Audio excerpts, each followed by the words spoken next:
Organic chemistry पहला लिख लीजिए। इसमें क्या क्या आपको पढ़ना है जरा सा किसी जगह की से हम बता दें टॉपिक उसको पढ़ लीजिएगा, अपने सवाल यहाँ से आ जाएंगे। पहला टॉपिक लिख लीजिए बहुलक, बहुलक पॉलीमर, बहुलक लिख लीजिए। दूसरे साबुन अपमार्जक, सोप एंड डिटर्जेंट, साबुन अपमार्जक। दूसरा चैप्टर लिख लीजिए। तीसरा लिखिए दवाइयाँ, दवाइयाँ मेडिसिन, जिसमें होता है एनाल्जेसिक होता है, एंटीसेप्टिक होता है, एंटीबायोटिक्स होता है। तो ये सल्फा ड्रग्स क्या है? तो ये सब दवाइयाँ अलग अलग सरकार डायरेक्टली पूछ लेती है कि एनाल्जेसिक दवा क्या होती है, एंटीबायोटिक दवा क्या होती है, एनाल्जेसिक क्या होती है, एंटीसेप्टिक क्या होती है, सल्फा ड्रग क्या होती है, एंटीबायोटिक क्या होती है। तो दवाइयों के प्रकार भी एक चैप्टर यहाँ सवाल आता है। हम उसीलिए हम सोच रहे पहले लिखवा दें, कम से कम नहीं पढ़ पाए तो आप लोग पढ़ लेंगे। ठीक है, अगला लिखिए ईंधन, ईंधन फ्यूल्स।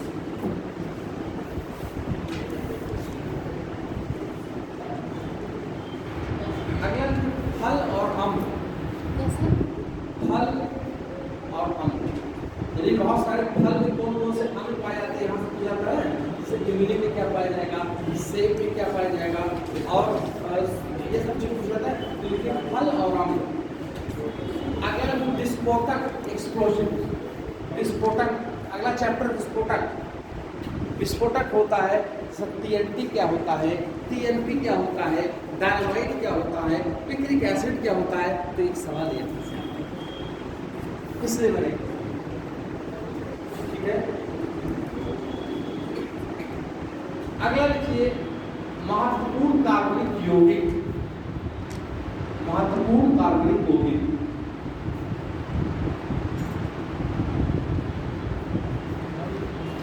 महत्वपूर्ण कार्बनिक यौगिक।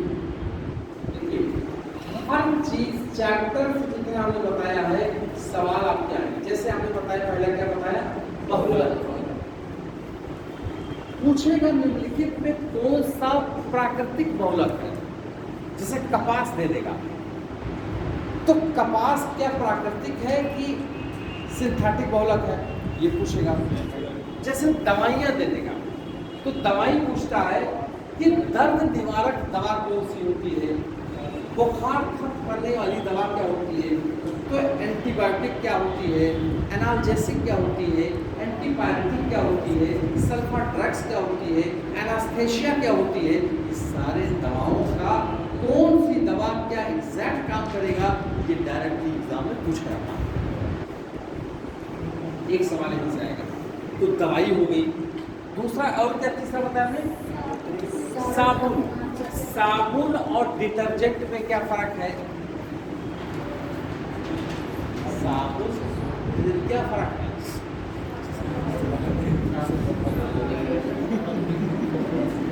साबुन अच्छा होता है कि डिटर्जेंट ज्यादा अच्छा होता है, साबुन डिटर्जेंट ज्यादा अच्छा होता है।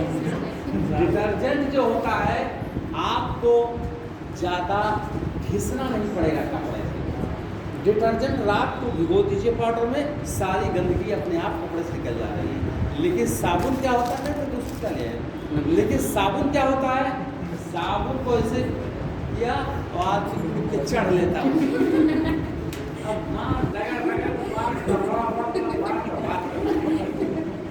ये होता है ना। और डिटर्जेंट में आपको ये नहीं कि कूद के चढ़ गए उसके ऊपर खड़ा कर दो पूरा दिन। ध्यान रखिएगा साबुन और डिटर्जेंट में क्या फर्क है, ये चीज हम लोग पढ़ेंगे। इससे आता है किस कॉन्सेप्ट में काम करता है साबुन, किस कॉन्सेप्ट करता है डिटर्जेंट, वो साल होना चाहिए आपको। जैसे मिसल्स किसको बनेगी, मिसल्स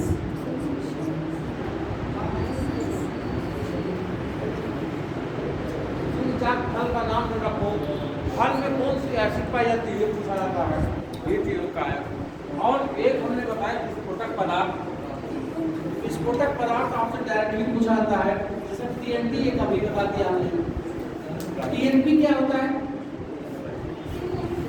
टीएनपी टीएनपी का क्या बताया? ट्राइनाइट्रोटालुमिन। टीएनपी क्या है? ट्राइनाइट्रोफिनॉल। नोबल आयल क्या है? पिक्रिक अम्ल क्या है? डायनामाइट क्या है? साइक्लोनाइट्स क्या होता है? D2 क्या, T4 क्या होता है? ये सारे विस्फोटक 4-6 आपको मालूम होने चाहिए, वो डायरेक्टली एग्जाम। पहला चैप्टर हम शुरू कर रहे हैं, महत्वपूर्ण कार्बनिक यौगिक। कार्बनिक यौगिक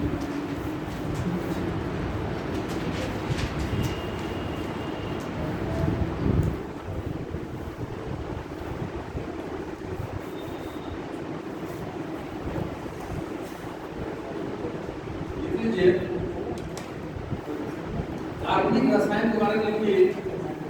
कार्बनिक रसायन एक ऐसा विषय है, कार्बनिक रसायन एक ऐसा विषय है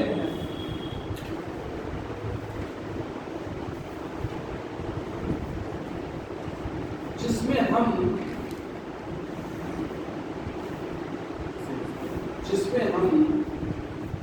पूर्ण रूप से कार्बन की यौगिक का अध्ययन करते हैं। कार्बन के यौगिक का अध्ययन करते हैं।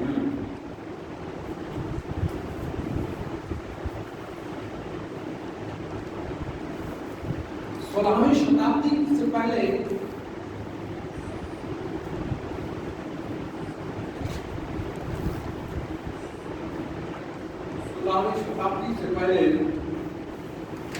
लोग मानते थे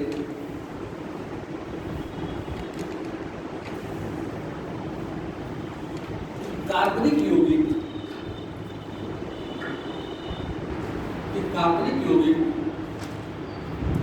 सिर्फ जीवों में ही बनते सकते हैं।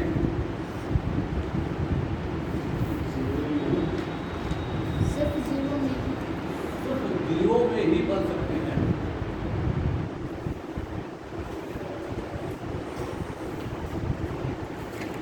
लेकिन पहला कार्बनिक तत्व कौन सा बनाया गया लेबोरेटरी से? यूरिया लिखिए। लेकिन पहला कार्बनिक तत्व यूरिया जब बना, पहला कार्बनिक तत्व यूरिया को जब प्रयोगशाला में बनाया गया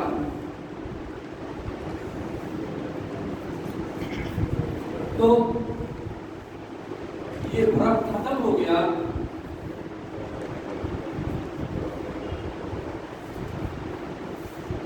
फिर कार्बनिक पदार्थ लेबोरेटरी में नहीं बनाए जा सकते।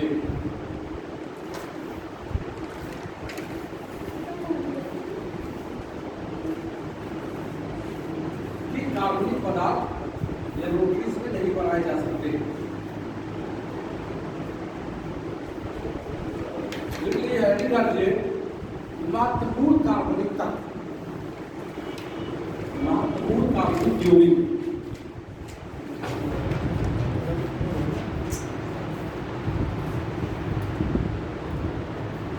महत्वपूर्ण कार्बनिक यौगिक पहला दिन में थे।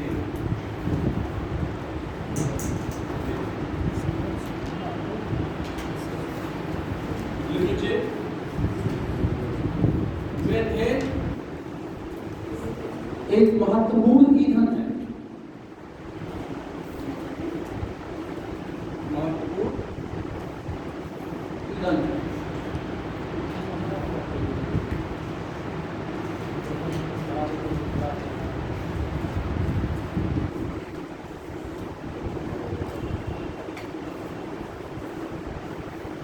जैसे आपने देखा शेल गैस होती है, गोबर गैस होती है, उसका मुख्य तत्व क्या होता है? आपने देखा सीएनजी होती है, कंप्रेस्ड नेचुरल गैस होती है, इसका मुख्य तत्व क्या होता है? तो ये होता है, पहली बात तो ये होता है। दूसरा लिख लीजिए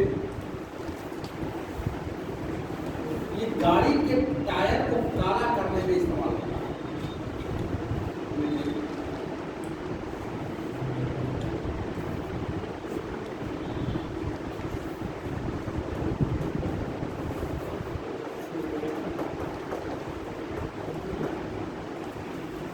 उत्पत्ति का स्थान लिख लीजिए, कहाँ मिलता है? बार बार सवाल पूछा गया है यहाँ से। एक हर एग्जाम में सवाल पूछा गया है कि मीथेन कहाँ बनती है, बार बार पूछा गया है। पहला लिख लीजिए, नीचा लिख लीजिए, आ जाएगा। दलदली भूमि में,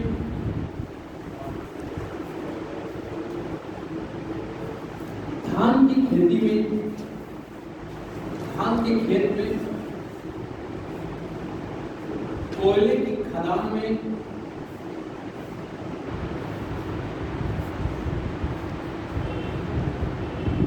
चार पांव वाले जानवरों में, गाय, भैंस, बकरी। देखो लीजिए आप, जब भी कोई दलदली जगह होती है या कोई दलदली है, पानी वाला स्थान है, तो उसकी पत्तियां, टहनियां, उसकी जड़ें सड़ती गलती की नहीं करती। तो जब जलेगी, गल सड़ेगी तो कार्बन निकलेगा, इससे रिएक्शन करेगा।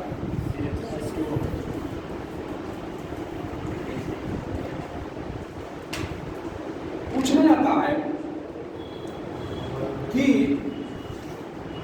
कोयले की माइंस में जो विस्फोट होती है, एक नदी बह रही है, कोयले की माइंस में पानी कोई धारा बह रही है, तो विस्फोट होने की संभावना ज्यादा होती है किस गैस की वजह से?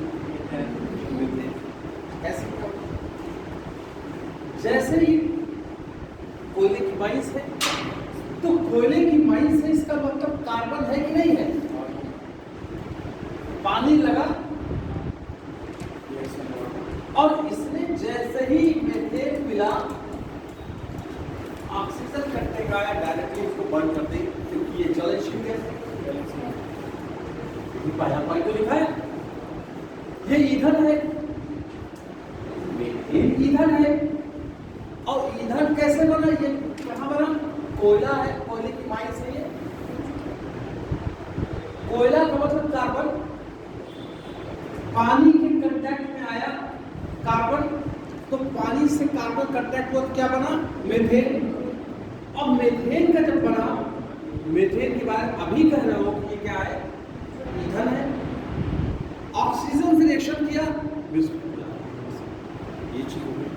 तो उत्पत्ति का स्थान, जिसने भी पेपर 1-2 दिया होगा, देखा होगा, कई बार आता कण का।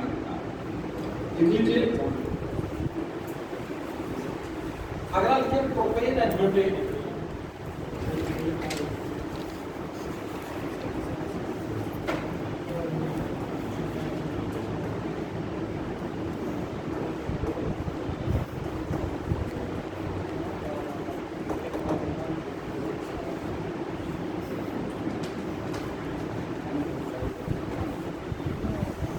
सर्वाधिक उपयोग ईंधन के रूप में इसका देखा होगा आपने, हर का जो सिलेंडर आता है इसको क्या बोलते हैं? LPG, liquid petroleum gas. जो हमारा सिलेंडर होता है, 2-3 बार पूछा गया है, कई गैसेस प्रोपेन, ब्यूटेन सब होगी, ठीक है? पूछा ही जाता है, इसमें जो गैसेस हैं, सबसे ज्यादा गैस कौन सी होती है? बताइए। एलपीजी में मैक्सिमम जो गैस होगी, लिखिए ब्यूटेन।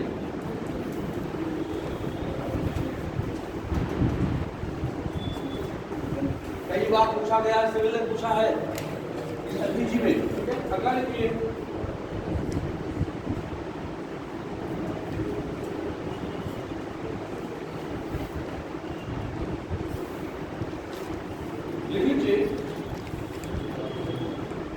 जो सिलेंडर होता है, एक्चुअली ब्यूटेन और प्रोपेन्स में ये रंगहीन और गंधहीन होती है। रंगहीन और गंधहीन यानी इसमें कोई रंग नहीं होगा और इसमें कोई गंध नहीं होता है। लेकिन जब सिलेंडर पर लीक होता है तो लोग क्या कहते हैं, भाई नहीं तो उतर जाएगा कहते हैं, तो उसके लिए अलग से गैस डाली जाती है। तो पूछा जाता है एलपीजी के लीक का पता लगाने के लिए, एलपीजी लीक का पता लगाने के लिए सिलेंडर में कौन सी गलत से गैस डाली जाती है? ये मिथाइल मरकैप्टॉन।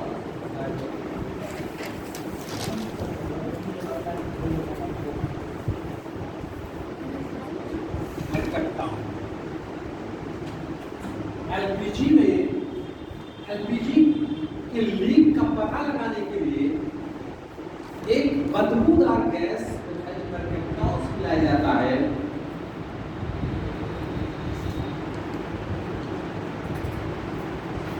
समझ गए बात?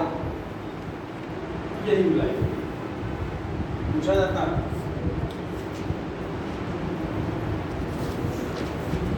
अगला लिखिए क्लोरोफॉर्म। अगला क्लोरोफॉर्म।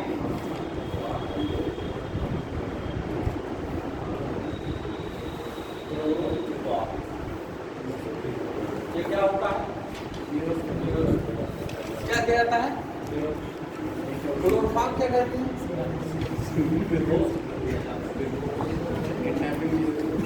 ये बेहोश करने वाले, लेकिन अब इसका इस्तेमाल बेहोश में नहीं किया जाता। लेकिन ये एनेस्थीसिया के रूप में इस्तेमाल होता है। एनेस्थीसिया का मतलब बेहोश करना। ये बेहोश करने की दवा को है निश्चेतक। हाँ, निश्चेतक। हाँ, लिखिए ये निश्चेतक के रूप में काम करता है। निश्चेतक का मतलब बेहोश करना। निश्चेतक संवेदनाओं को खत्म करके बेहोश कर देती है।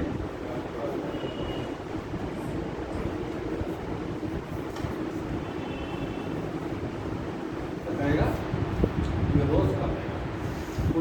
सुना बेहोश हो जाएगा। अब क्या करेगा? क्या किया जाता है? क्लोरोफॉर्म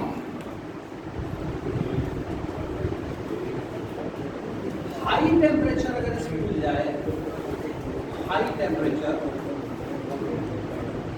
तो एक गैस बना लेती है, जहरीली गैस, जिसको बोलते हैं फॉस्जीन। और ये फॉस्जीन क्या होगा? ये सूंघ करके ही आदमी की मृत्यु होगी। समझिए? इसीलिए जब ये क्या हुआ, प्रयोगशाला वगैरह में रखी रहती थी, बोतल रखी होती है, क्लोरोफॉर्म की रखी रहती थी, तो क्या होता था, जब हीट पड़ती थी तो गर्म जैसे हो जाता था, तो क्लोरोफॉर्म किसमें बदल गई? फॉस्जीन में बदल जाती थी। अब फॉस्जीन क्या है? एक जहरीली गैस। तो लिख लीजिए, क्लोरोफॉर्म को हाई टेम्परेचर पर फॉस्जीन गैस बना लेती है, जो कि एक बहुत ही ज्यादा जहरीली गैस है। इसलिए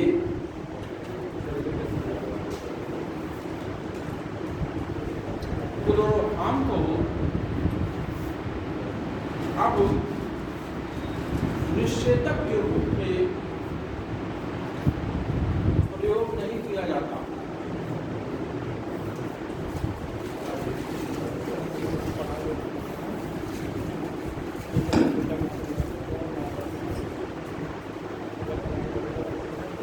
चौथा CCl4, carbon tetra chloride.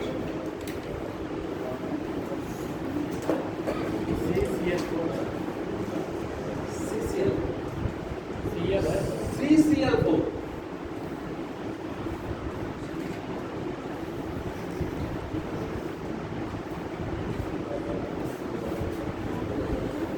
Carbon tetrachloride.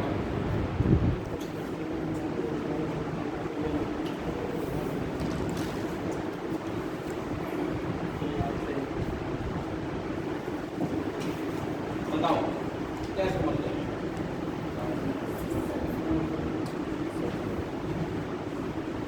देखो मेरी बात सुनो बहुत ध्यान से। जब कहीं पर भी एक पेट्रोल या डीजल से भीषण आग लग जाए, पेट्रोल और डीजल से भीषण आग लग जाती है, तो हम बाल्टी लेकर के पानी से क्या बुझाएंगे? अगर ऐसे कर दिया तो नहीं आप समझ गए।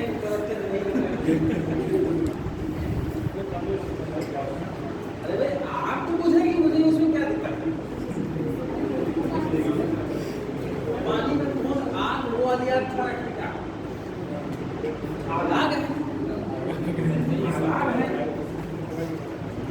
आग तो आग है। तो क्या करेंगे? पेट्रोल और डीजल से आग लग जाए तो किससे बुझाएंगे? किससे बुझाएंगे? हम पानी से नहीं बुझाएंगे, हम इससे बुझाएंगे, कार्बन टेट्राक्लोराइड। जब पेट्रोल और डीजल से आग लग जाती है तो बुझाने का कार्य हम पानी से नहीं करना चाहिए। सही, लेकिन अपने मन से थोड़ी बताए थे, हम ऐसे गए थे तो नहीं। देखो मेरी बात कैसे नहीं। CCl4 जब पेट्रोल और डीजल से आग लगे तो इसकी लपटें जबरदस्त तेज में ज्यादा दहन शक्ति ज्यादा होती है। 350 डिग्री सेंटीग्रेड पहुंच गया, 450 डिग्री, 650 डिग्री पहुंच गया। तो पानी अगर आपने डाल दिया तो इसकी शोरों की जो लपटें होंगी ये पानी को भी जला देगी और तेज हो जाती है ना। क्यों हो जाती है? इससे फैलाया तो पानी से जलाया और तेज हो जाती। क्यों हो जाती है? कोई बताए?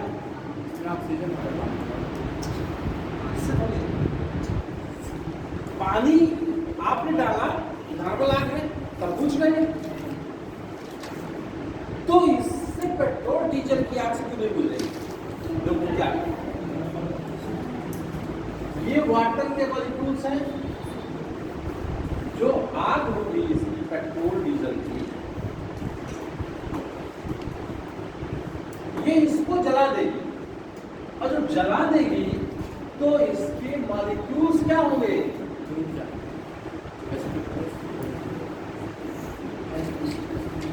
और जब नॉर्मल आग थी तो क्या हुआ? इसने वाटर के जो लिक्विड फॉर्म है इसको किसने बदल दिया? गैस के फॉर्म में बदल दिया। केवल इसका भौतिक स्वरूप बदला है। इसमें क्या हुआ? इसको पेट्रोल की आग ने इस पानी को जला दिया, और पानी को जलाने का मतलब है इसके मॉलिक्यूल्स को एटम में तोड़ दिया। मॉलिक्यूल को किसमें तोड़ दिया? एटम में तोड़ दिया। देखिए इसको तोड़ा किसमें? अच्छा, ये जो है सबसे ज्यादा कैलोरीफिक वैल्यू किसकी होती है? हाइड्रोजन की।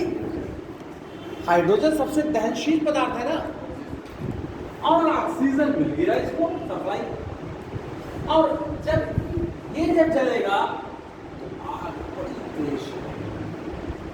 इसीलिए पेट्रोल और डीजल से जब आग लगे तो उठा के 2-4 बाल्टी कूद के उसमें न जलाने लगना, तो आग और जलेगी। क्योंकि पानी को जला करके हाइड्रोजन के मॉलिक्यूल्स को अलग कर दिया और ऑक्सीजन निकली। हाइड्रोजन कैलोरीफिक वैल्यू सबसे दहनशील हाइड्रोजन है, तो और तेज है। इसके लिए हम लोग क्या करेंगे? Carbon tetrachloride. अब ये क्या करता है? ये आग लगी, इसको क्या करेंगे, पेट्रोल डीजल वाली आग है, इसकी मतलब ऊष्मा 650 डिग्री सेंटीग्रेड है। ये जो CCl4 जो होती है, इसकी एक परत बना लेती है आग के चारों तरफ। अब ये जब बना लिया इसने, तो ऑक्सीजन के मॉलिक्यूल के कांटेक्ट में आग को आने ही नहीं देगी, और जब ऑक्सीजन की कांटेक्ट में नहीं आने देगी, तो विदाउट ऑक्सीजन से कोई चीज जलेगी नहीं, जलेगी।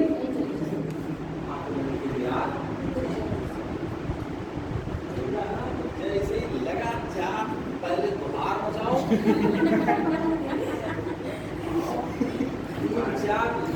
तो निकले बाल्टी वाल्टी लेके, केन और लेके देखेंगे दूर पड़ेंगे, जैसे लगे कितना वो क्या करना है, भूल कैसे न करना।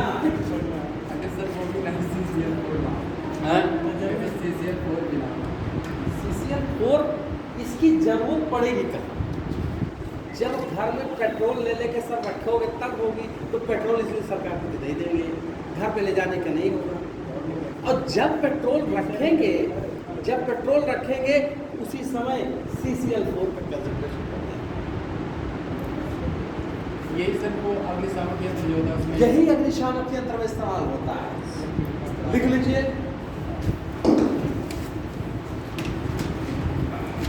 इसका उपयोग, CCl4 का उपयोग पेट्रोल और डीजल की आग बुझाने में किया जाता है। अग्निशामक नामक यंत्र में CCl4 का यूज होता है।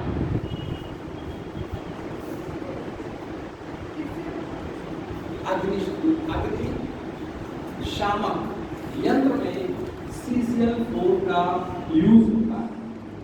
काम क्या करती है, ऑक्सीजन की सप्लाई को तुरंत ही आग के चारों तरफ गैस क्या करेगी, एक कवरिंग बना देगी, ऑक्सीजन का कांटेक्ट आग से रोक देगी।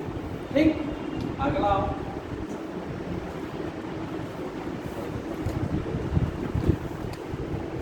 एसिटिक एसिड, सिरका,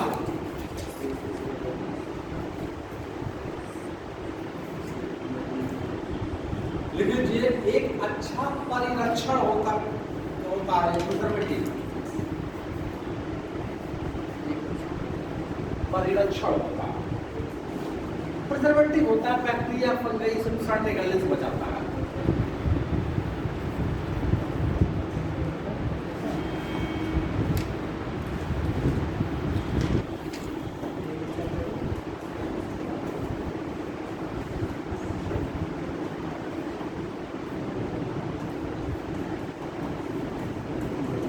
ये क्या है,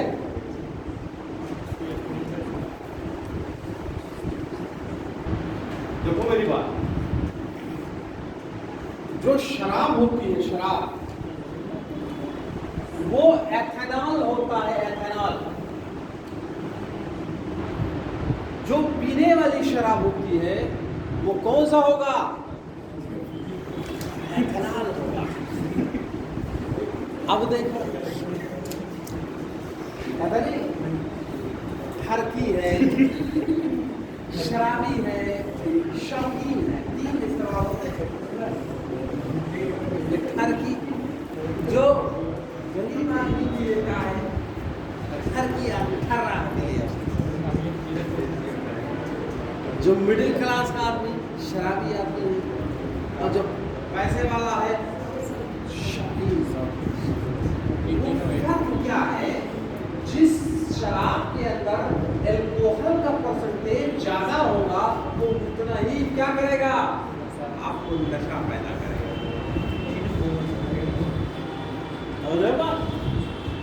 अब देखो, आपने देखा जहरीली शराब, जहरीली शराब ये क्या है,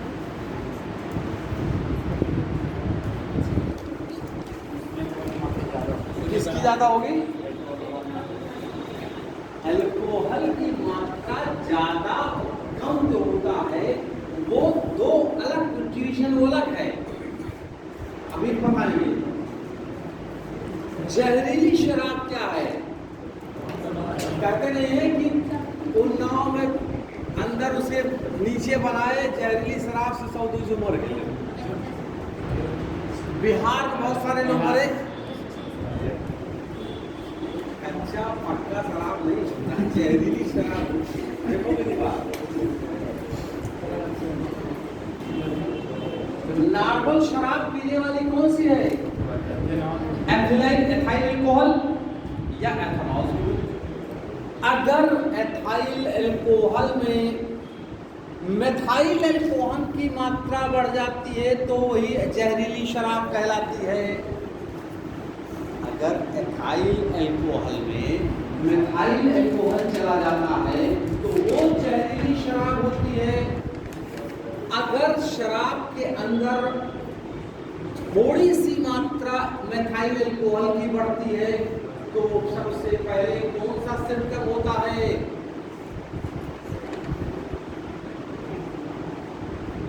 जब शराब जब पहली शराब से लोग बहुत सारे जब आता है तो क्या कहते हैं? बहुत सारे लोग अंधे हो गए।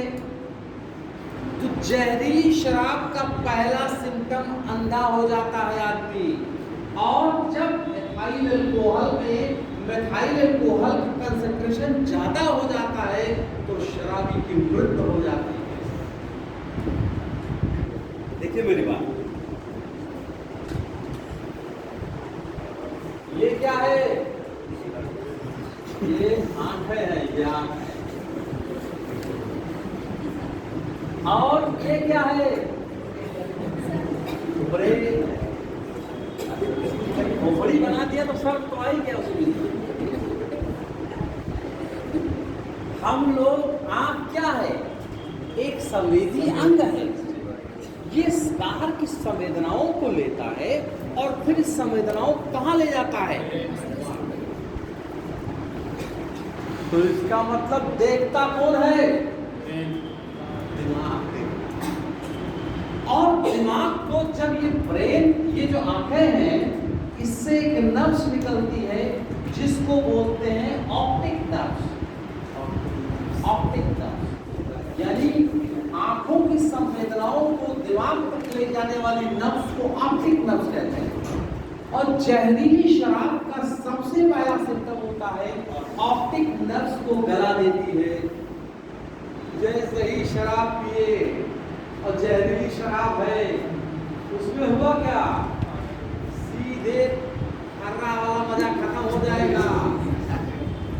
सीधे दिमाग की खोपड़ी ऑप्टिक नर्व गल जाती है और जब गल जाएगी तो शराबी अंधा हो जाएगा। इसीलिए जहरीली शराब का सबसे पहला सिम्टम ऑप्टिक नर्व्स होता है।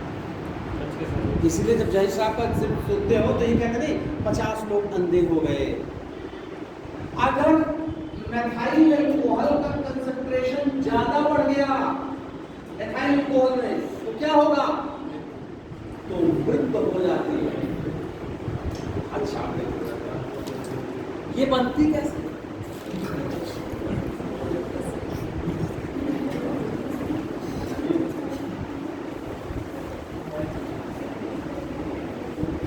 शराब को किस विधि के द्वारा बनाते हैं?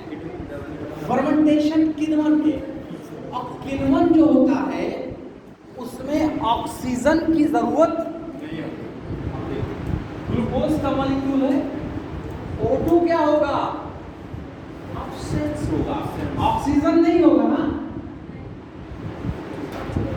अब जब ये फर्मेंटेशन होगा, और कौन सा फर्मेंटेशन के लिए कौन सा इस्तेमाल, क्या चीज इस्तेमाल होती है, कौन सा जीव इस्तेमाल, तो बार बार सवाल पूछा गया यूपीएससी में।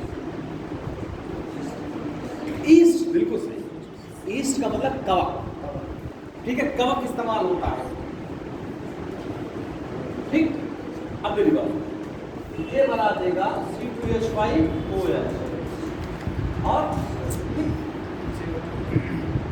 और ये जब आदमी जब पीता है, सवाल पूछता है कि शराबी जब पीता है तो लड़खड़ा कर क्यों चलता है?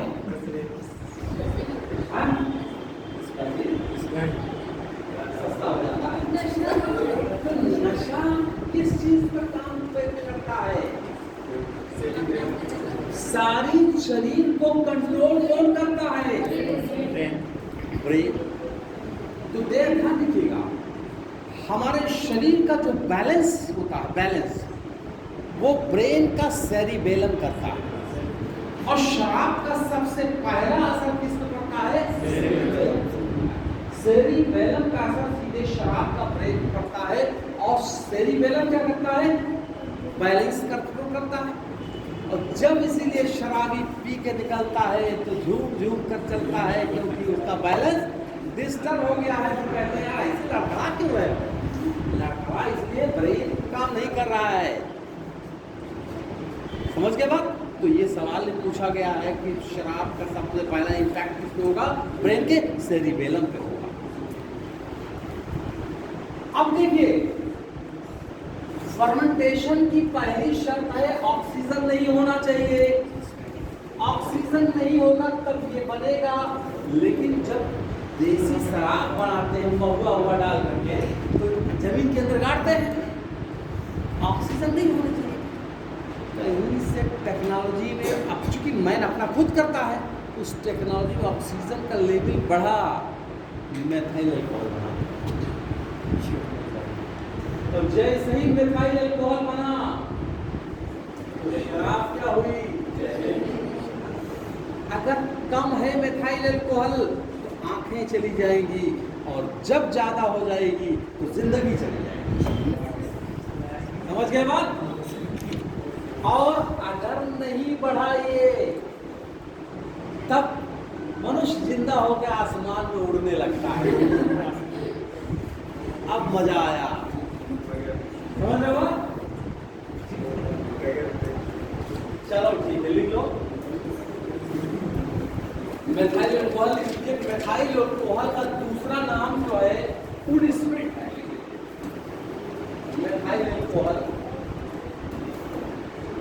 को वुड स्प्रिट भी कहते हैं। Would spirit.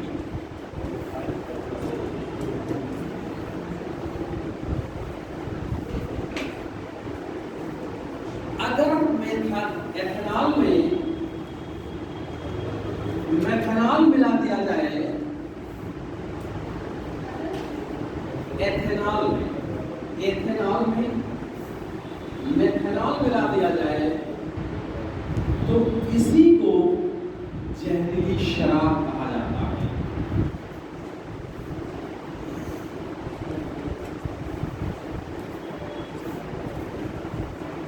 जहरीली शराब अल्प मात्रा में, जहरीली शराब अगर अल्प मात्रा में मनुष्य के शरीर में जाती है तो ऑप्टिक नर्व्स को पिघला देती है। अगर जहरीली शराब अल्प मात्रा में मनुष्य के शरीर में जाती है तो ऑप्टिक नर्व्स को पिघला देती है, जिससे मनुष्य अंधा हो जाता है।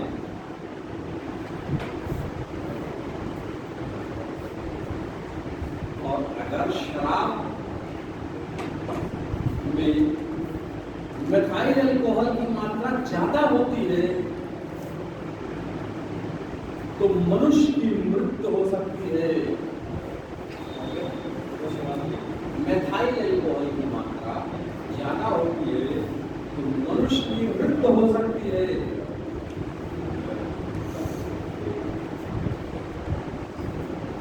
अब लिख लीजिए एथेनॉल।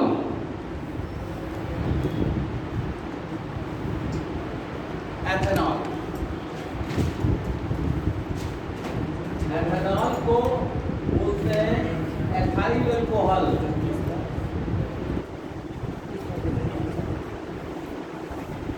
इसमें लिख लीजिए, इसी को शराब कहते हैं, इसी को मदिरा कहते हैं, इसी को अल्कोहल कहते हैं, इसी को सोमरस। ठीक है?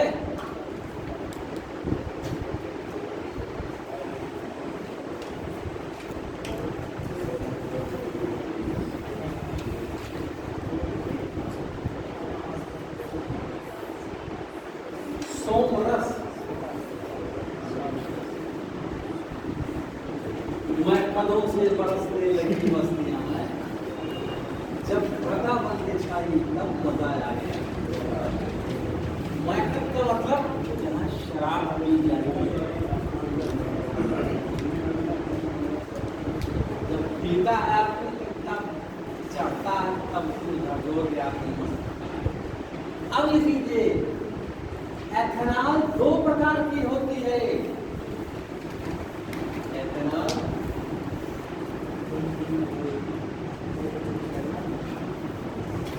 डिस्टिल्ड अल्कोहल और दूसरा नॉन डिस्टिल्ड अल्कोहल। मेरी बात सुनो,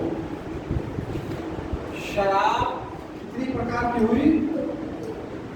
एक डिस्टिल्ड और दूसरी नॉन डिस्टिल्ड।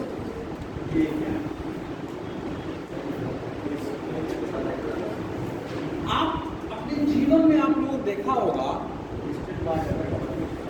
जब कभी ऐसा होता है, कुछ लोग बैठते हैं और बोतल रखते हैं, अब बोतल में पानी मिला मिला के पीते हैं।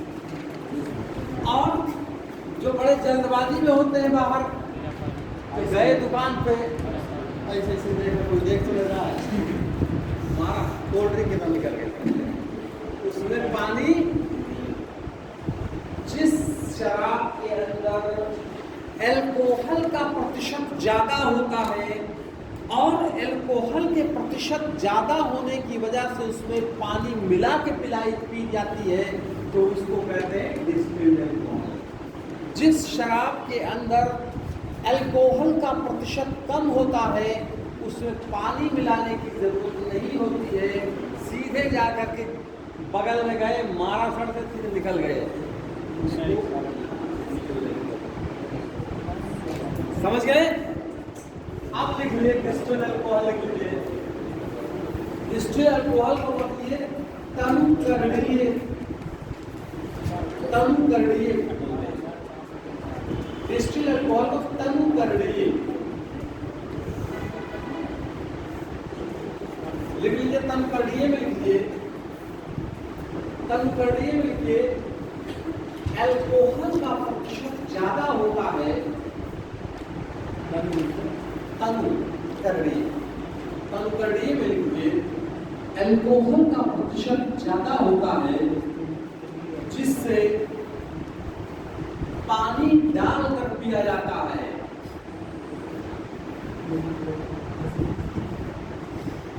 इतने जब उसमें बहुत सुकून वाले आदमी बैठते हैं, कमरे में गए, क्यूब ला के डालना, ठीक? इसका मतलब है, देखिए, आप 100% अल्कोहल नहीं, ज्यादा ज्यादा अल्कोहल 57% होती है, इससे ज्यादा नहीं हो पाएगी, 57% से 58% नहीं होती। अब डिस्टिल्ड अल्कोहल में कौन कौन सी अल्कोहल आती है, शराब आती है, अलग अलग नाम, और जो नाम अल्कोहल होगा तो किसके बनाया जाता है, ये सवाल पूछा जाता है। लिख लीजिए, पहला तत्व अल्कोहल के प्रकार लिख लीजिए। पहला विस्की, विस्की, विस्की में अल्कोहल का प्रतिशत 40 से 50% होता है, 40 से 50% अल्कोहल होगा। अब किससे बनेगा विस्की? जौ से बनेगा, लिखिए जौ, इसे लिख दीजिए जौ। यही बात के बार बार पूछा गया कई बार, ये कौन सा अल्कोहल किससे बनता है? जौ। विस्की में प्रतिशत कितना होगा? 40। तो विस्की में 40 से 50% होगा, तो जाहिर पानी मिलाया जाएगा, नहीं मिलाया जाएगा? अगला चीज रम, रम,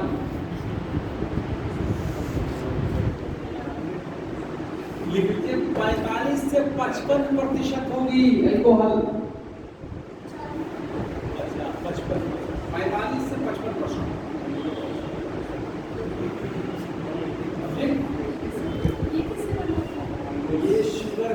गन्ना से रिलेटेड।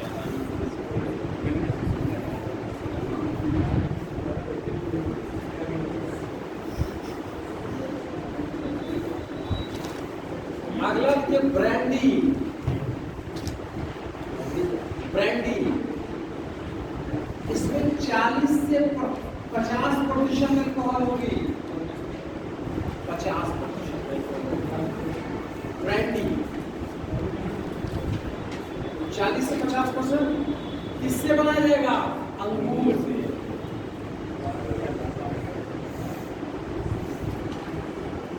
अगला जिन। जिन जिन जिन जिन 35 से 40%। उसी में जिन जिन आपस में कहूँ जिन निकल आए सीधे तो लिख दे 35 से 40% यूएसए में इस्तेमाल होती है। मक्का से बनती है। मक्का यूएसए में मक्का से। मक्का ठीक। अब लिखिए नॉन डिस्टिल्ड अल्कोहल।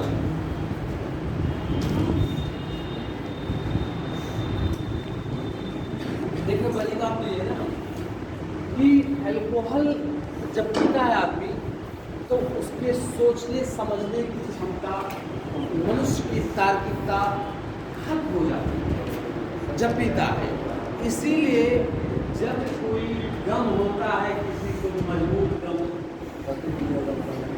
कि उसको 1 मिनट सुकून से जीने नहीं देता है वो गम, तब क्या करेगा? वो चाहेगा ऐसी चीज हम पढ़ें कि हमारा दिमाग कुछ सोच ना पाए। इसीलिए बोलता है ना, देखिए इसीलिए बोलता है कि मनुष्य की सोचने की अब तार्किकता की समझ खत्म हो जाती है, क्योंकि झूठ भी तो आदमी स्ट्रेटजी बना के बोलेगा। अब उसकी तार्किकता जब खत्म हुई, सारी चीज जब खत्म हो गई तो उसके अंदर जो है सच्चाई गड़बड़ हो। और जब कोई चीज सोचोगे, उसको दिमाग में बार बार लाओगे तो तकलीफ तो तभी होगी ना।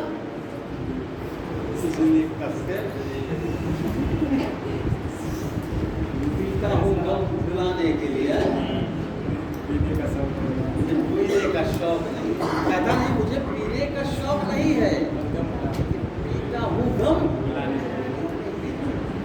क्योंकि वो उसका हैबिचुअल नहीं है। लेकिन शराब का मैंने यही कहा कि ब्रेन की तार्किकता, सोच समझ की शक्ति को खत्म कर देता है। जब खत्म कर देगा तो तार्किकता क्या होगी? खत्म हो जाएगी। और तार्किकता खत्म हो जाएगी, कोई चीज सोचने की क्षमता खत्म हो जाएगी, तो दुनिया के जमाने के गम क्या होंगे? खत्म हो जाएगी। आदमी चाहे कितना भी गम है। इसीलिए जो राइटर होता है, लिखता है, तो कोई मूर्ख तो बहुत बड़े स्कॉलर्स होते हैं, तो जो भी लिखेंगे उसका समाज, उसकी सच्चाई से उसका ताल्लुक होता है। इसलिए कहता है मुझे पीने का शौक नहीं, पीता हूँ गम भुलाने के लिए। अच्छा, दूसरी बात, कुछ समाज के वर्ग होते हैं, वो शराब जो होती है उनके लिए फायदेमंद होती है। कैसे? वो वर्ग जो फिजिकल वर्क बहुत करता है, जो फिजिकल वर्क खूब करता है, तो वो व्यक्ति पीता है शराब तो उसके लिए फायदेमंद होती है। कैसे कहते हैं? जैसे आपने देखा जो मजदूर होता है, फायदा तो नहीं कर सकते, लेकिन उसको रिलैक्स थोड़ा हो जाता है। नहीं करेंगे, मैं ये कर रहा हूँ। होता क्या है कि जैसे आप अभी मान लिया हो खूब दौड़ रहे हो, 1 किलोमीटर दौड़े, 2 किलोमीटर दौड़े, 3 किलोमीटर दौड़े, उसके बाद थक जाते हो ना, थक गए और रात को आपको दर्द हो रहा है, भैया कभी दौड़े कितना पेट को पैर दर्द हो। ये दर्द क्या है? ये दर्द हमारी मसल के अंदर लैक्टिक एसिड के डिपोजिशन से हुआ है। लैक्टिक एसिड कहते नहीं कि ज़्यादा चलने पर हमारी मांसपेशियों में कौन सा अम्ल बनता है? कौन सा बनता है? शराब जो होता है लैक्टिक एसिड को जला देता है। मजदूर को काम करता है। लैक्टिक एसिड बना, गए कहाँ या तो टैबलेट खाओ, टैबलेट खाओ तो दिक्कत है। क्योंकि दर्द जो होता है, देखिए जो पेन किलर होता है वो दर्द के रूट काज को नहीं खत्म करता है। जैसे ये दिमाग है, किसी दर्द की फीलिंग कौन करेगा? दिमाग। हाथ में दर्द हो रहा है यहाँ, इसको फीलिंग कौन कर रहा है? तो रूट काज तो यहाँ पे दर्द का है, लैक्टिक एसिड हो रहा है। लेकिन जो पेन किलर होता है, जो संवेदना यहाँ से यहाँ तक जो ले जाता है, उसकी डिस्कनेक्ट कर देता है रूट काज। और जब वो लैक्टिक एसिड को दबा देता है, इसलिए जो ड्राइवर होता है, जो बहुत काम करते लंबी लंबी दूरियों में जब जाते हैं, क्या नाम है, तो ज्यादातर लोग एक रूट लग मारा, ठीक है। अच्छा, अब आ जाइए नॉन डिस्ट्रिल्ड, अनडिस्ट्रिल्ड,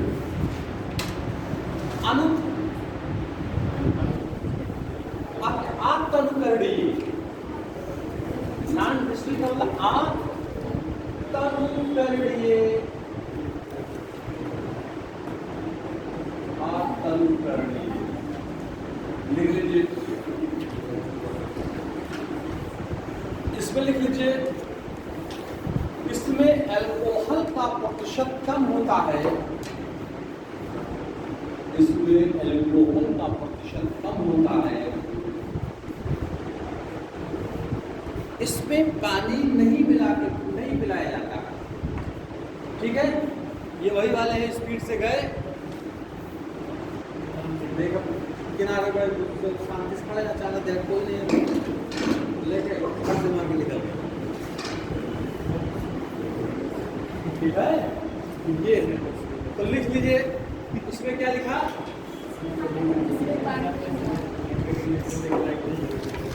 अब इसका वो लिख लीजिए, टाइप लिख लीजिए। पहला लिख लीजिए बियर, पहला बियर,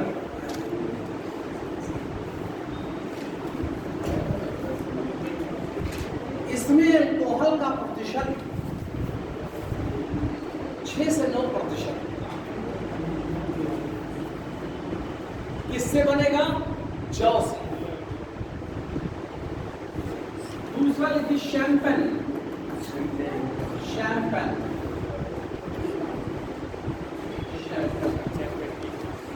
शैंपेन कहाँ की ब्रांड है? फ्रांस की ब्रांड है।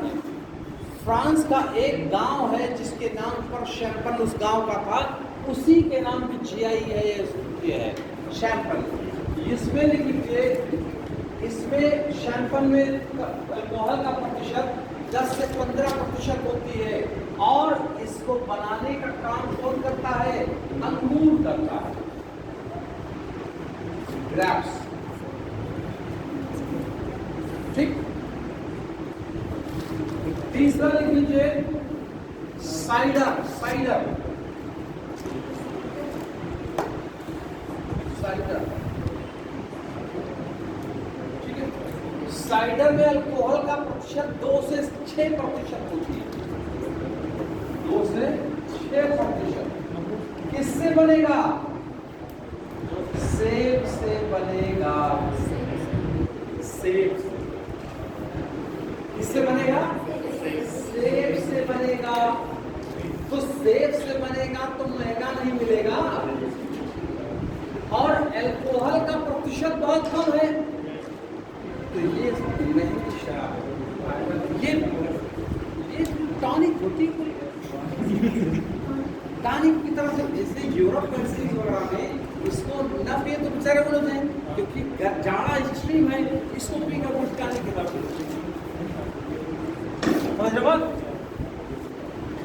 तो इसको कैसे याद करोगे? BSC याद करोगे, BSC,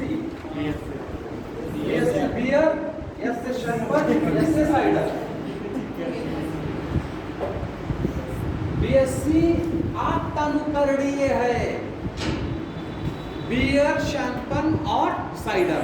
साइडर का भी पूछा गया है, शैंपन का भी पूछा गया है, और बियर इसका रॉ मटेरियल पूछ लिया जाता है बार बार। सेब का पूछा गया है कि साइडर किससे बना है, ठीक है। अगला गैसोहॉल लिखो, गैसोहॉल। गैसोहॉल ये क्या है?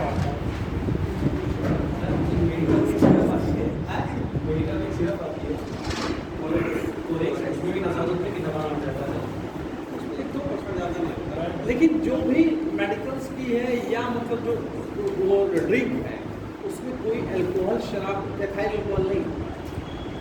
हमारी बॉडी खुद बनाती है कुछ अल्कोहल बनाती है। गैसोहॉल, गैसोहॉल क्या है ये मालूम है, पूछा जाता है। पेट्रोल प्लस एथाइल अल्कोहल 20% 80, यही गैसोहॉल।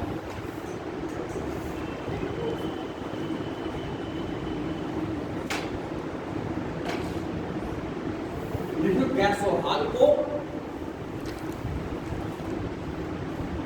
फ्यूल के रूप में इस्तेमाल किया जाता है, फ्यूल के रूप में प्रयोग किया जाता है।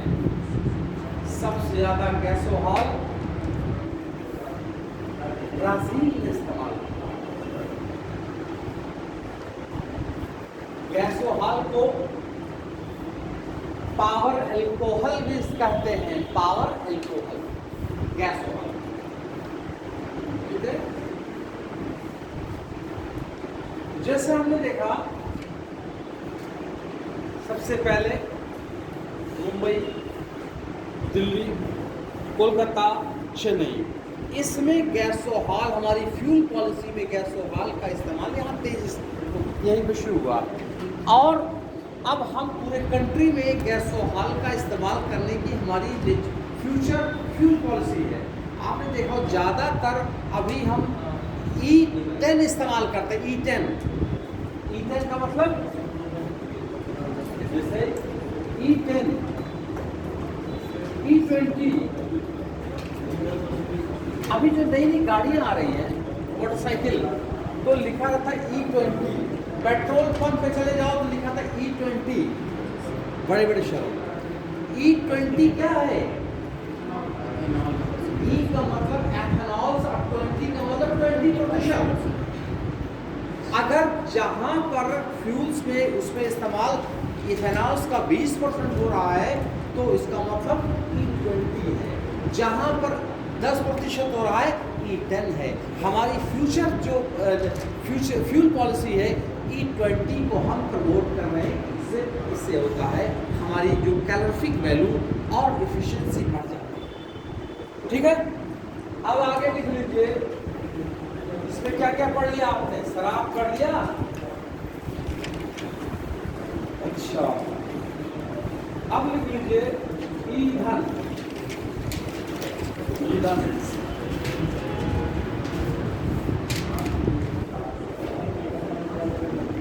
वो बढ़ा देते पढ़ लेते जो एकदम पहली बार। अब हम देख जहरीली शराब क्या है। अब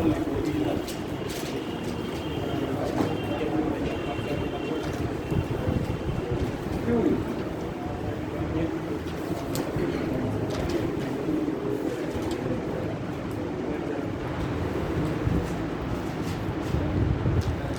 कौन सा धन?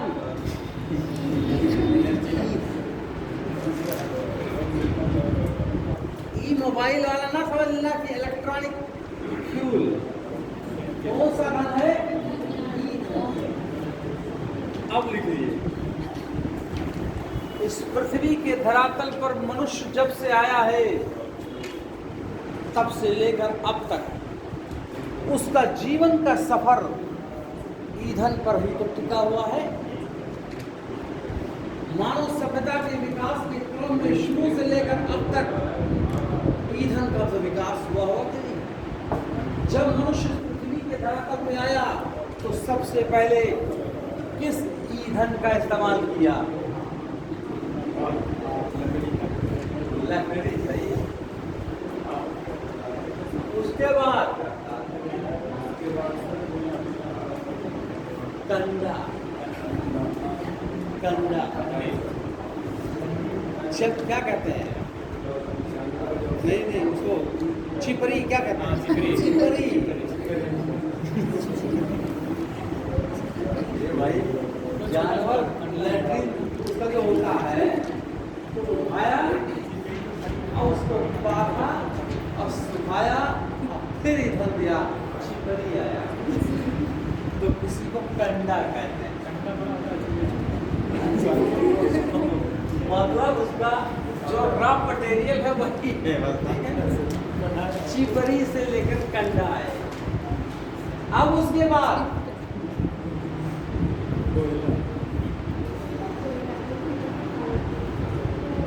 ये कोयला पूरी दुनिया में एक रेवोल्यूशन पैदा कर दिया, इंकलाब पैदा कर दिया। यही कोयला औद्योगिक क्रांति का आधार है ये, क्योंकि औद्योगिक क्रांति के लिए ऊर्जा की जरूरत हुई और जब मनुष्य ने कोयले को खोज लिया तो इंडस्ट्रियल रेवोल्यूशन का बेस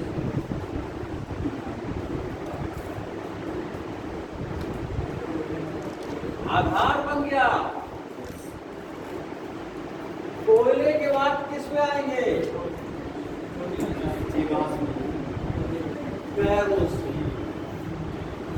कैरोसिन के बाद डीजल, पेट्रोल कूद जाओगे।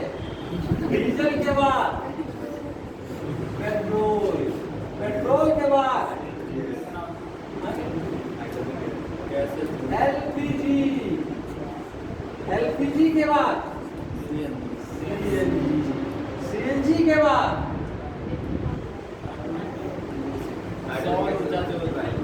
हाइड्रोजन ऊर्जा, हाइड्रोजन के बाद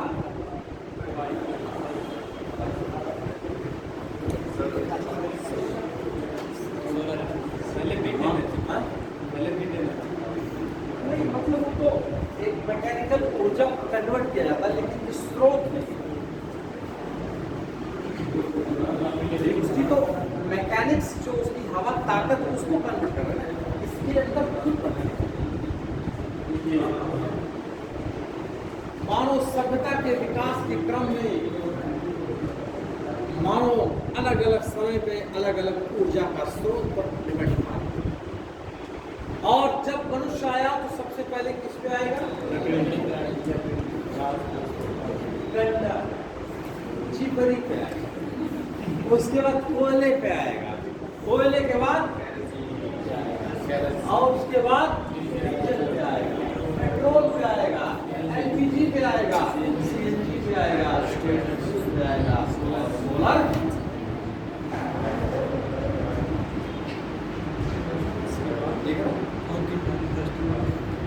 ये क्योंकि किसी भी जीवन के लिए ऊर्जा जो होती है सबसे जरूरी होती है।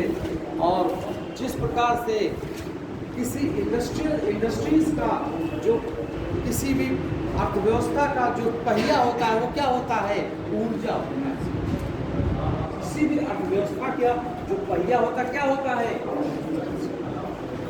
इसीलिए गर्व करिए कि हम छिपरी बना रहे हैं। दिक्कत नहीं, सामान्य कोई दिक्कत नहीं है, ठीक है। अब लिखिए, पहला लिख लीजिए कोयला। अगर कोई पूछे औद्योगिक विकास की आधार रीढ़ क्या है? क्या? कंडा, छिपरी से नहीं औद्योगिक विकास होगा, ध्यान रखिएगा। पहली बात नहीं तो बताना क्यों कंडा पाटते पाटते वो सब कुछ न बन पाया। ठीक है, अब लिखिए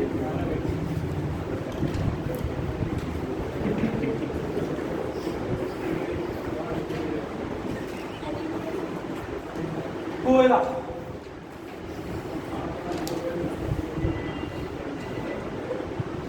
लिख लीजिए कोयला कई प्रकार का होता है?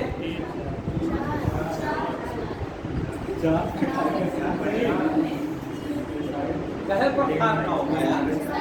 कितना होगा? समझिए ना, कई उंगली है आदमी, उसी में तो कूद पड़ो कि 5 है। चार प्रकार का होता है, इसीलिए मैं पूछा कितने प्रकार का। आज सोच लाओ जुगाड़ बना के 5 हो, ठीक है। पहला देख लीजिए एंथ्रासाइट, एंथ्रासाइट, बिटुमिनस, लिग्नाइट और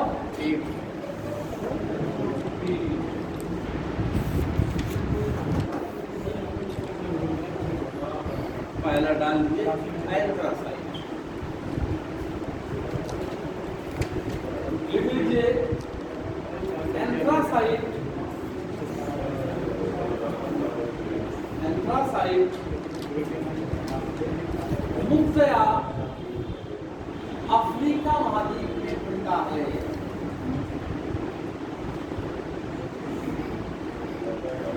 भारत में कहाँ मिलेगा?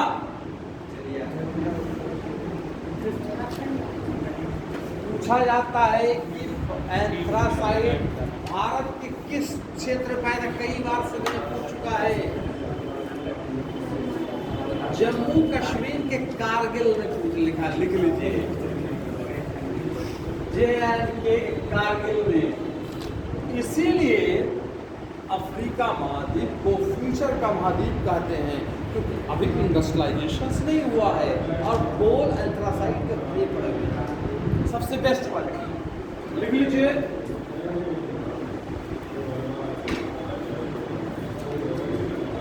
एंथ्रासाइट कोयला सफेद रंग का कोयला होता है। इसमें धुआं नहीं निकलता है, धुआं रहित कोयला होता है।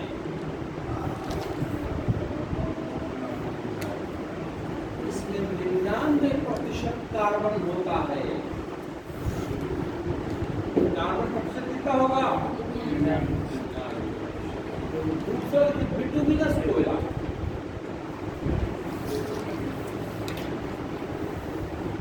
दूसरा बिटुमिनस कोयला। अच्छा, एक सवाल पूछना भूल गए, भारत में सबसे ज्यादा कोयला कौन सा प्रकार का होता है? यही वाला का मतलब ऐसे पहले भारत में 96% कोयला बिटुमिनस कोयला होता है। 96% कोयला लिख लीजिए। बिटुमिनस कोयले को औद्योगिक कोयला भी कहते हैं, इंडस्ट्रियल कोल कहते हैं। इंडस्ट्रियल कोल भी कहा जाता है, इंडस्ट्रियल कोल। इसी को काला कोयला भी कहते हैं, ठीक है। लिख लीजिए लिग्नाइट कोयला, इसमें 80% कार्बन होता है, 80% कोयला होता है। लिग्नाइट कोयला, लिग्नाइट कोयला 75% कार्बन होता है। लिख लीजिए इसका उपयोग स्टील इंडस्ट्री में होता है। पीट कोयला लिखिए, पीट कोयला, इसमें 60% कार्बन होता है। ये ईंट के भट्ठे में इस्तेमाल होता है, इसलिए पिटवा कोयला कहते हैं। ईंट के भट्ठे बंद हो गया क्या यार? नहीं चला। कॉन्फिडेंस आ रहा था। ईंट कोयला में 60% कार्बन और इसे ईंट के भट्ठे में इस्तेमाल होता है। भारत का लिग्नाइट पोर्ट कहाँ किसको कहते हैं? भारत में लिग्नाइट कोयला सबसे ज्यादा कहाँ मिलता है? बताएगा? एक नहीं 10 बार आया है। लिग्नाइट कोयला कहाँ मिलेगा?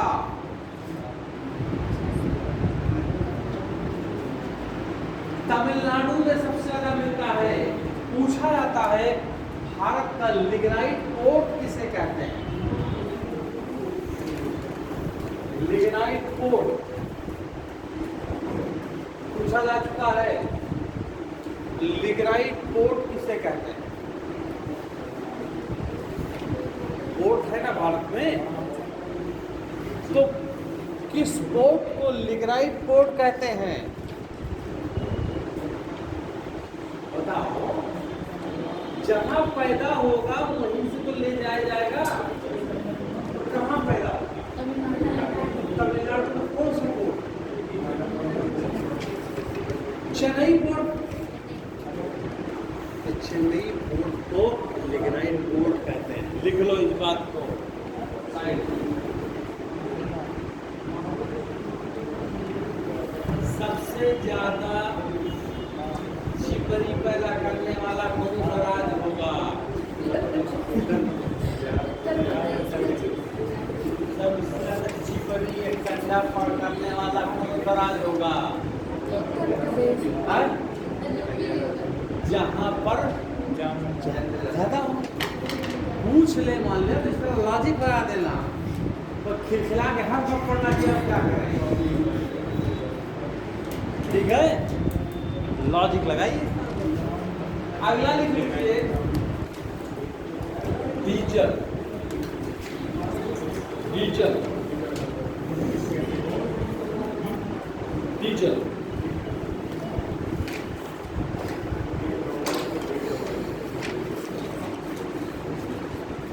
लिख लीजिए। डीजल का दहन 250 डिग्री सेंटीग्रेड पर होता है।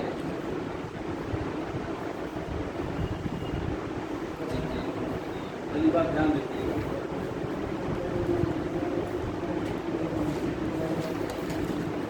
मेरी बात सुनिए। कोई भी कार्बनिक पदार्थ ऑर्गेनिक चीज जब दहन होता है, दहन होगा, तो जब पूर्ण दहन होगा, पूर्ण दहन, तो क्या बनेगा? CO2, वाटर, ठीक? प्रस्तुत यही तो होगा। जिस चीज का दहन पूर्ण होता है क्या बनेगा? और जिस चीज का दहन अपूर्ण होता है, पूर्ण में क्या बनेगा? अपूर्ण में क्या बनेगा? Carbon monoxide. तो कार्बन मोनोऑक्साइड एक बहुत खतरनाक गैस है, पढ़ चुके हैं पॉल्यूशन में। तो जिस फ्यूल का दहन जितने ज्यादा डिग्री सेंटीग्रेड पर होगा, वो फ्यूल उतना ही ज्यादा ऊर्जा देगा और उसमें पॉल्यूशन नहीं होगा। समझिए बात? अगर कोई चीज जैसे डीजल कितने पे चलता है? 200, तो इतने पे दहन होगा, तो ये बनेगा और उसके साथ कुछ ये बनेगा। पेट्रोल 350 डिग्री सेंटीग्रेड पर दहन होता है, तो ज्यादा टेम्परेचर दिया गया तो इसका कंसंट्रेशन CO का कम हो जाएगा।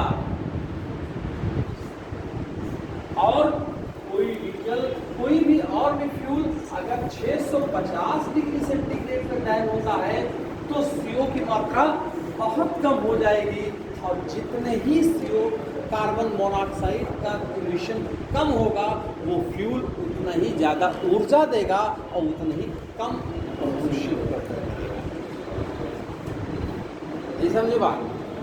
यानी जब किसी भी ईंधन का दहन पूर्ण रूप से जितना ही ज़्यादा पूर्ण होगा, उतना ही ज़्यादा उसमें CO का कंसंट्रेशन बनेगा, CO2 का बनेगा, और कार्बन मोनोऑक्साइड का घटेगा। अब जब फ्यूल जितना ही ज़्यादा डिग्री पर दहन होगा, उतना ही ज़्यादा अच्छा फ्यूल माना जाएगा। डीजल का दहन कितना? 250 डिग्री सेल्सियस।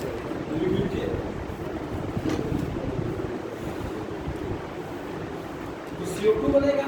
CO क्या करेगा? कार्बन मोनोऑक्साइड क्या करता है? हीमोग्लोबिन से रिएक्शन करेगा ना, कार्बोक्सिल हीमोग्लोबिन बना देगा ना। कार्बोक्सिल क्या करेगा? हमारे दम घोटू गैस कहते हैं, मिल पाएगा नहीं, प्रदूषण मिल पाएगा नहीं, दम घोटू गैस है ना, वो सावर चेन भर देंगे, उससे क्या क्या होता है? CO2। अब लिख लीजिए, डीजल की गुणवत्ता को मापने को किससे मापा जाता है? डीजल का गुणवत्ता किससे नापते हैं? हाँ? ऑक्टेन। ऑक्टेन नंबर क्या होता है?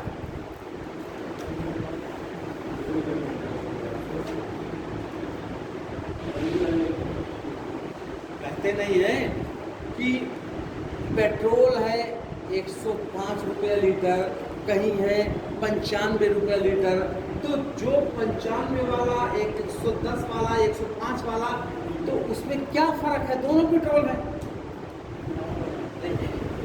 लिख लीजिए, डीजल की गुणवत्ता को C10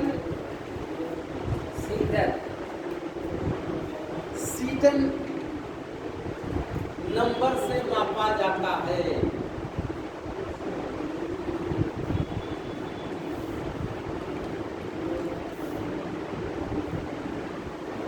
जिस पेट्रोल का C10 नंबर ज्यादा होता है, जिस डीजल का C10 नंबर ज्यादा होता है, उस डीजल की गुणवत्ता उतनी ही ज्यादा होगी। C10 क्या? देखो,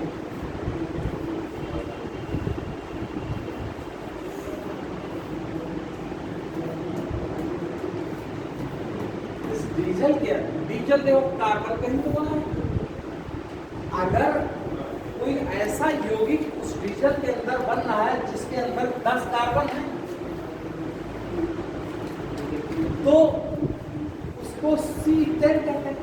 भाई C और 10, जिस डीजल के अंदर C10 का नंबर ज्यादा है, C10 के यौगिक ज्यादा है, तो C10 नंबर ज्यादा होगा, और C10 नंबर जब ज्यादा होगा, उस डीजल की गुणवत्ता उतनी अच्छी। ऐसा जवाब। फॉसिल फ्यूल का मतलब कार्बन ही तो है। और देखो, फॉसिल फ्यूल कार्बन है। जिस पेट्रोल के अंदर 10 कार्बन श्रृंखला वाले तत्व ज्यादा बनते हैं, उसको C10 यौगिक कहते हैं। कुछ डीजल के अंदर C10 यौगिक कम बनते हैं, कहते हैं। कुछ डीजल के अंदर C10 यौगिक ज्यादा रहते हैं। जिस डीजल के अंदर C10 यौगिक ज्यादा रहते हैं, उसको कहते हैं ज्यादा अच्छा पेट्रोल डीजल, और जिसमें कम रहते हैं उसमें अगला लिख लीजिए। डीजल के बाद पेट्रोल, एक और लिखा देते हैं, पेट्रोल।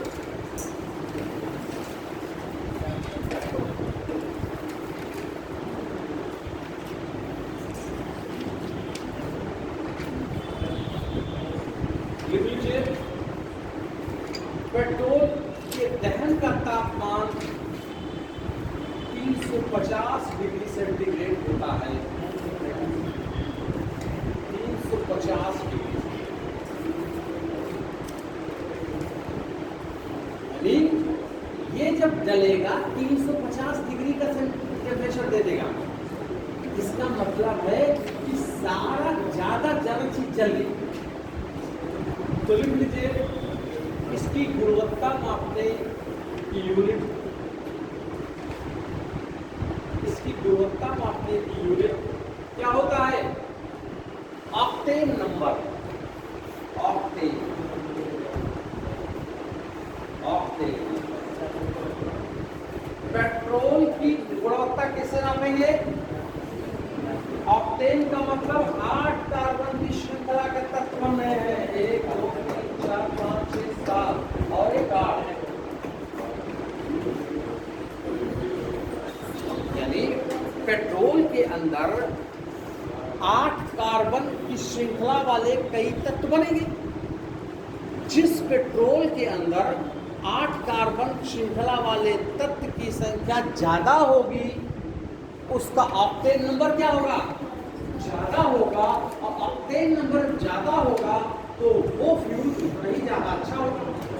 इसीलिए जब पेट्रोल से डीजल में आप जाओगे उसमें जो क्या करते हैं डीजल उसके वाले जगह पे जहाँ पेट्रोल भराने जाते हो तो एक देता है 95 रुपए का, एक देता है 105 रुपए का, कहता प्रीमियम है। इसका मतलब है प्रीमियम में ऑक्टेन जो है 8 कार्बन की श्रृंखला वाले यौगिक का संख्या ज्यादा है, इसीलिए उसकी कैलोरीफिक वैल्यू ज्यादा है। अच्छा फ्यूल है इसीलिए ऑक्टेन नंबर। तो डीजल के मापने, डीजल की कैलोरीफिक यूनिट क्या होगी? C10 और पेट्रोल की ऑक्टेन। समझ गए बात?